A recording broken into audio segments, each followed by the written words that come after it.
Mais j'avais noté, reprenez ma vidéo antérieure, j'avais noté que les programmes de Mme Le Pen et de M. Mélenchon comportaient des propositions intéressantes, identiques ou très voisines et proches de celles que j'avais moi-même mis en avant.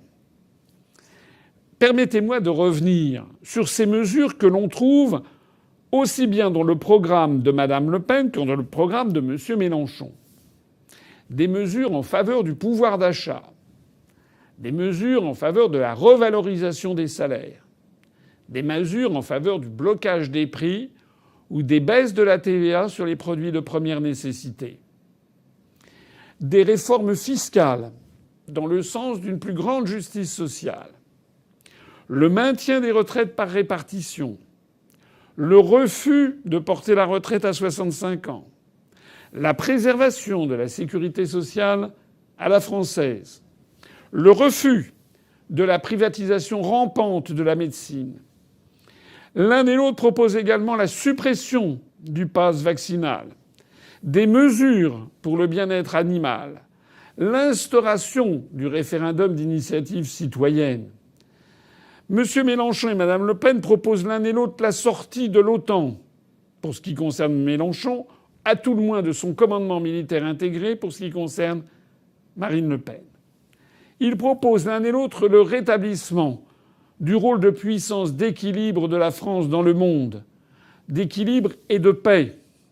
Au plan européen, Marine Le Pen et Jean-Luc Mélenchon ont pris des positions qui préfigurent une attitude beaucoup plus intransigeante de défense de nos intérêts nationaux que ne l'a fait Macron qui a tout cédé, et ils préconisent de défendre notre souveraineté nationale, etc. et j'en passe.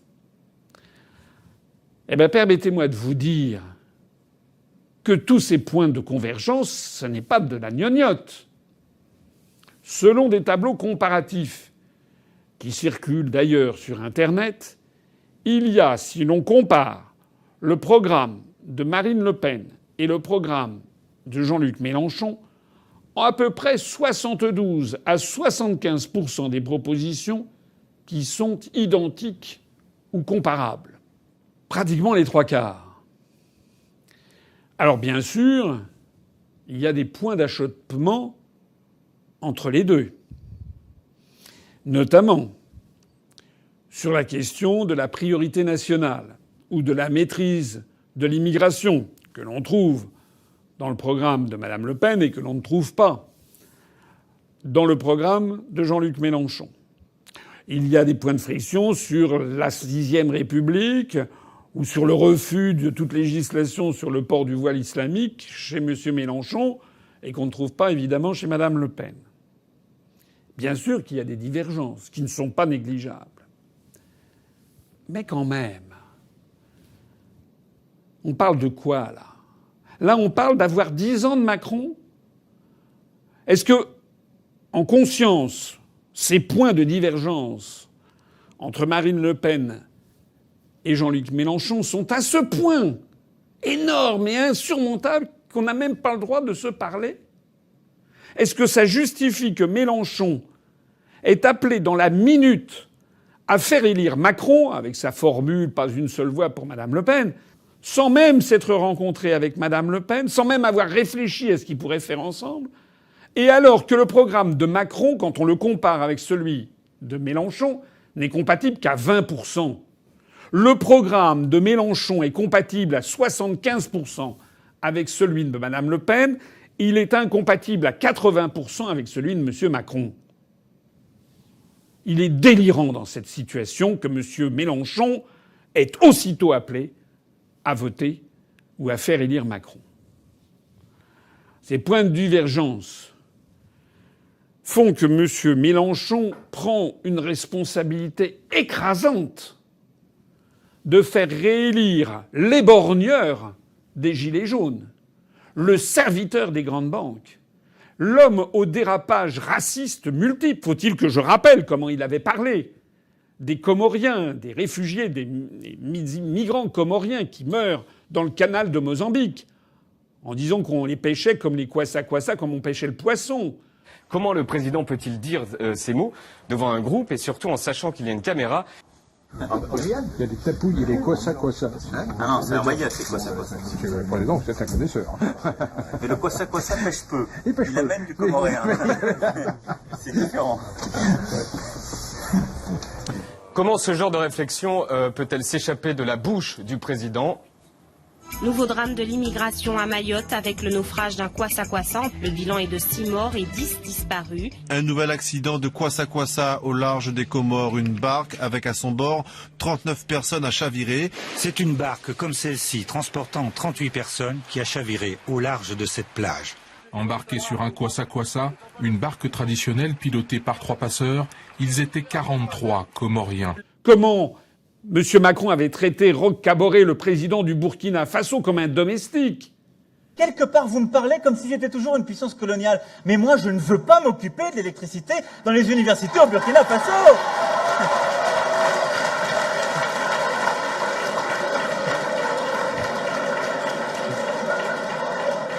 C'est le travail du président. Alors par contre, je vous rassure, du coup il s'en va, reste là.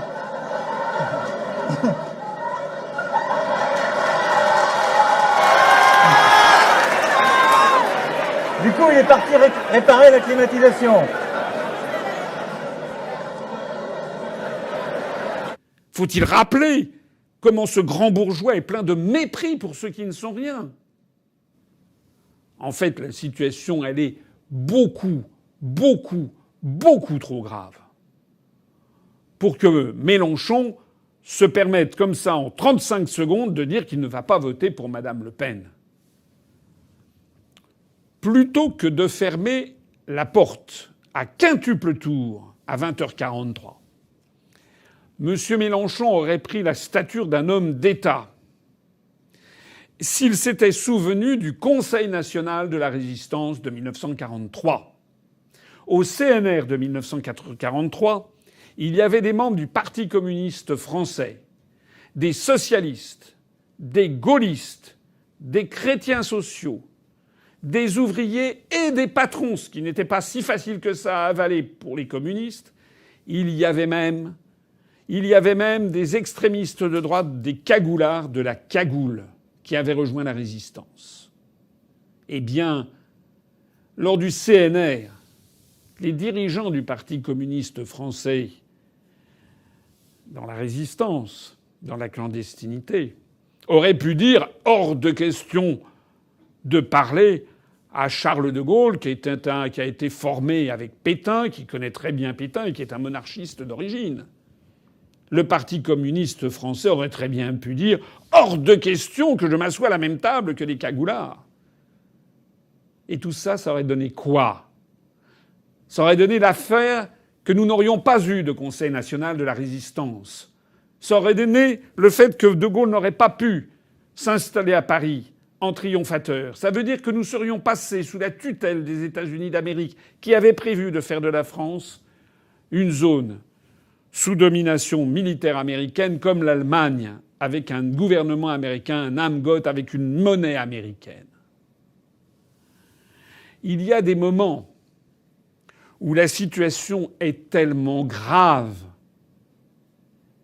qu'il est de la responsabilité éminente de chacun de prendre sur lui et de rencontrer même ses adversaires politiques, mais ceux qui tirent dans le même sens pour sauver la patrie, pour parler. Mélenchon, Fabien Roussel aussi d'ailleurs, aurait pris l'allure d'un homme d'État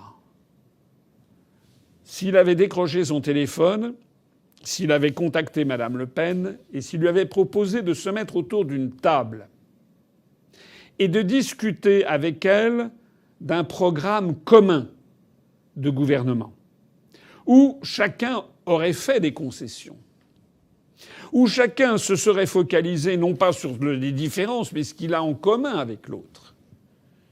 Parce que je pense que Madame Le Pen aurait peut-être, je ne sais pas, je ne l'ai pas rencontrée, mais je pense qu'elle aurait peut-être pu, puisqu'elle parle elle-même d'union nationale, elle aurait pu peut-être accepter de mettre de côté ou de reporter telle ou telle mesure particulièrement insupportable à la gauche. De la même façon, parce que les choses doivent être dans les deux sens, que M. Mélenchon aurait peut-être pu aussi mettre de côté ou reporter des propositions particulièrement insupportables.